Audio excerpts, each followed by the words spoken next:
For years, the player base has been begging Hoyo for some semblance of an endgame mode beyond Spiral Abyss. I myself have made a plethora of videos on how detrimental the lack of endgame content is for Genshin, even for casual players, citing the main contributing factor being the lack of any compulsion to pull for and work on new units beyond like maybe a dozen or so at most. Part of the essential experience of a gacha game is to consistently pull for new characters to accommodate for the consistent stream of new content, forcing you to assemble a party that's stronger, more tactical, or sometimes gimmicky to complete it. After what feels like an eternity, Hoyo finally decided to release a new cyclical game mode that will run alongside Spiral Abyss, the Imaginarium Theater, a permanent special domain that tries to incorporate equal parts adventure and combat in an effort to appeal to all interested parties. Every cycle will be set to last the duration of a month and provide a steady stream of materials and rewards for players with every season. On paper, this is exactly what the community has been asking for, but in practice, how good is the actual gameplay itself? Is Imaginarium Theater a well-designed endgame mode, or is it a giant mess? After trying it out myself and looking into its mechanics, today I'll be giving my honest praises and criticisms towards the new game mode. I know a number of my viewers watch my content even though they don't play the game in question anymore, either because they moved on to other things or they just got bored of the game. So for the uninitiated, let's give a brief rundown on Imaginarium Theater and how it works. In the simplest way possible, Imaginarium Theater is almost identical to Honkai's Star Simulated Universe, a roguelike experience that has you adding characters to your party, stockpile buffs, and encounter enemies and challenges. Set challenges yield currency, which can be used to purchase the aforementioned characters and buffs, and to complete them you must construct a party of 4 characters, no more and no less. Characters can be deployed up to twice over a run, after which they'll no longer be usable for the remainder of the attempt. In other words, you can't just take 4 characters and John Wick your way through the entire theater without a care in the world. If you use your best or favorite units early, you won't be able to use them later on. The Imaginarium Theater is split up into 3 difficulties, easy, normal, and hard, consisting of 3, 6, and 8 stages respectively. Alongside this, each mode requires no less than 10, 14, and 18 playable units of elements corresponding to the season's type requirements. What this means is that if you don't have that many units, you physically cannot play that mode. To alleviate this, every season, the game offers a handful of trial characters for players who do not have them or have them leveled up, so you will have those units guaranteed, and you're also permitted to access 4 special characters not belonging to one of the 3 elements for that cycle. For the first iteration, that would be Risley, Baiju, Alhaitham, and Sichuan. Additionally, you're allowed 1 supporting character from your friends list, making this I believe the first instance of friend units in Genshin Impact. Another feature players have been begging for, considering usage of friend units is a common sight in other gacha games. So while for hard mode you need a minimum of 18 characters, technically you only need 7, since you can choose 4 special characters, you get 6 trial ones in the event you don't have them, and you can mooch off your C6R5 whale friend, and you can also get 1 character from a friend. Everything inside Imaginarium happens entirely at random, just like in SimUni. While you open up with your principal cast the 6 characters that are obligatory for you to bring, the other 12 have to be collected while inside the theater, meaning there's no guarantee you'll have access to the specific team comp you're looking for. The rest is pretty self-explanatory. You navigate your way through every act until you reach the end, and hope you manage your resources, characters, and acquire the right blessings to sustain yourself through the entire run.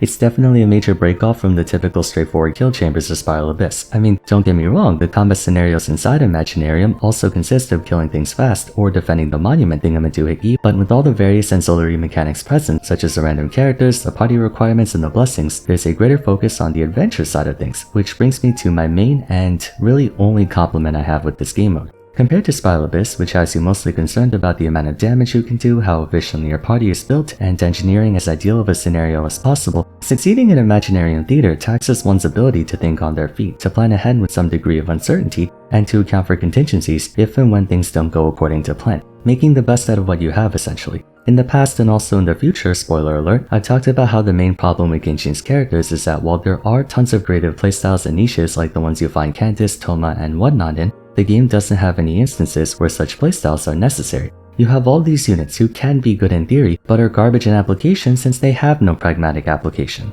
I plan to go over this in more detail in the coming weeks as I have a discussion video on Star Rail's endgame modes as well as one on Genshin's old units, but basically the idea of forced usage can be a necessary evil for a game like this. Like I always say, the 2 ways a character can be valuable is if they're either the best option for something or the only option. By constraining your access to select units, such as how for the first season of Theater you're only allowed Animo, Pyro, and Electro characters barring the special guest stars and friend units, this can artificially elevate the market value of units like Saina, Yoimiya, and such, who otherwise wouldn't be used all that much by the general player base because there are better options out there. Of course, a method like this can be a double-edged sword. On one hand, Theater encourages players to approach Genshin in a more lateral way of thinking, Up until this point, the majority of players typically stuck to a handful of characters, either their favorites or whichever were the strongest, as that would be sufficient at clearing Spiral Abyss time after time. With Imaginarium Theater, the circumstances can and will change with every cycle. One season it can be Pyro, Hydro, and Cryo. Another season it could be Geo, Dendro, and Electro. People who have neglected a subset of characters for one reason or another will now have to plan ahead for the future and start dusting off all the units they've been keeping at level 1. In essence, if you're someone who likes to invest horizontally, that is, level up a bunch of characters and give them enough to be serviceable, Imaginarium is an absolute win for you.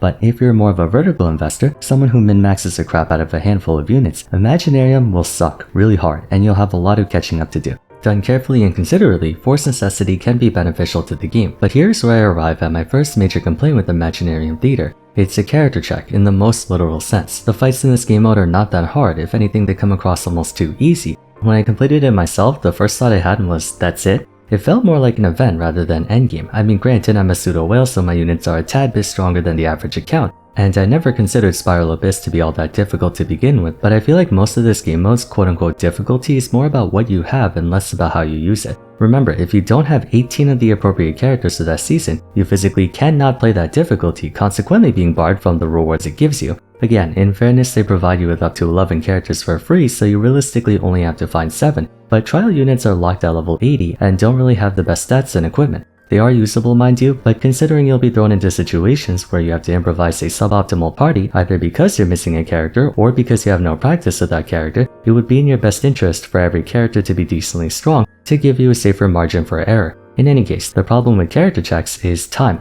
Gacha games are time-gated, you can only do so much grinding per day. From leveling, ascension, and talent materials alone, it can take upwards of a week to just finish one unit, let alone the copious amounts of artifact hunting you'll likely have to do. While every season gives you a month to complete it, if you're missing more than I'd say 3 or 4 characters, grinding to level them up and get them geared will be quite the time crunch, especially since we have no prior heads up on what elements our principal cast members will be in the upcoming cycle. The 4.7 special program tipped us off on Pyro, Anemo, and Electro being the first round, but unless they let us know weeks in advance, players have no indication of who is usable in the next season, and therefore no time to prepare for them, which can be especially problematic for new players, or those who don't have many units geared up. Longtime players, namely those who collected a bunch of characters for the sake of having them, even if they never plan to use them, like myself, are not as affected in this regard. I was already getting bored of grinding for 45 plus script value artifacts anyway, so this gives me a veritable excuse to actually level up random characters. But what about new players, or even free-to-plays? It's hard enough for them to pull for all the meta characters to begin with. Now they're expected to pull a bunch of random units just to have access to Imaginarium Theater. 18 units is a lot, even with assistance. That's bigger than a 4-party Spiral Abyss run. A free-to-play player might have the staple picks like Neuvillette, Kazuha Bennett and such, but what if that season it's Geo, Cryo, and Dendro? What the hell are you supposed to do then? There's a non-negligible chance of you being woefully underprepared for Theater cycle, either because you didn't level up those units or you just don't have them in the first place. It's not even a case of you can use other characters but they won't be as good. You straight up just can't use them if they're not part of the pre-designated pool of units for that cycle. Credit where it's due, it's not like the requirement is excessively high. You don't need to have perfect artifacts or weapons or max talent levels on everyone to get through Imaginarium, but it doesn't change the fact that the pressure to have a ton of units geared up has skyrocketed with no prior warning.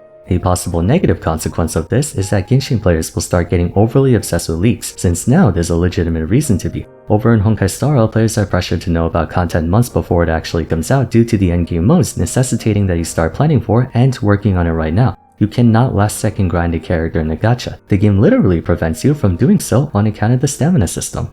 Next major issue is the experience of the game mode itself. It feels more gimmicky than challenging. As stated earlier, everything within the theater happens entirely at random, whether you fight X enemy or Y is random, whether you get Blessing 1 or 2 is random, whether you get character A or B is random. Imaginarium feels less like a test of skill and more a question of luck. Once again, you can interpret this as a challenge of improvisation, how well you can play it by ear and make the best out of what you have. But for years now, Genshin's team building has always been based on 1 carry and 3 supports. While Star Rail has been developing both solo and dual carry team comps, Genshin has very few team comps if any that encourage 2 on-fielders, yet in this game mode, it's extremely likely you'll have to play a scuffed team like Arlecchino, Bennett, Clorent, and Fischl, 2 main DPSs because that's all you have, and even if you can make it work, it probably doesn't feel that good to play. Should you be really unlucky, you might come across a boss and not have characters that can properly beat it. For example, you might fight the Coppelius boss but don't have any pyro units or anyone with Lucia or Numa attacks, at which point the run is impossible, you have to start over. You could try to plan for that possibility by always having a pyro character ready, but sometimes you'll have no choice but to exhaust your supply of those units.